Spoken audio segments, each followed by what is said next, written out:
শয়তান কিংবা খারাপ জিন মানুষকে কেন ডিস্টার্ব করে জানেন?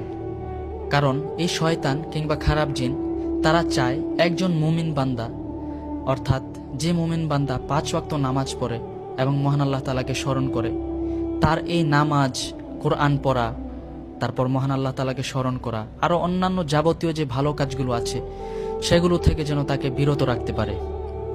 এই বিষয়ে মহান আল্লাহ তাআলা কোরআনের মধ্যে বলেন, ইন্না শাইতানা লাকুম আদুউন ফাত্তাখিযুহু আদুওয়া, অর্থাৎ শয়তান কিংবা খারাপ জিন তারা তোমাদের প্রকাশ্য শত্রু।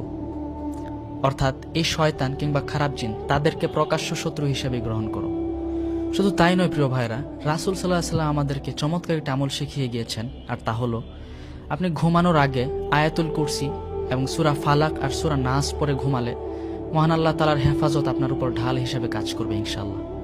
আলহামদুলিল্লাহ। সুতরাং ভয় নয়, একজন মুমিন বান্দার যে বৈশিষ্ট্যগুলো, অর্থাৎ 5 ওয়াক্ত নামাজ আদায় করা, তারপর নামাজের পর আয়াতুল কুরসি পড়া, এরপর কোরআন তিলাওয়াত করা, দৈনন্দিন এই আমলগুলো যদি আপনি করতে পারেন, ইনশাল্লাহ আশা করি আল্লাহ তাআলা আপনাকে অলওয়েজ হেফাজত করবেন ইনশাল্লাহ। আল্লাহ আমাদের সবাইকে এই আমলগুলো করার তৌফিক দান করুন, আমিন।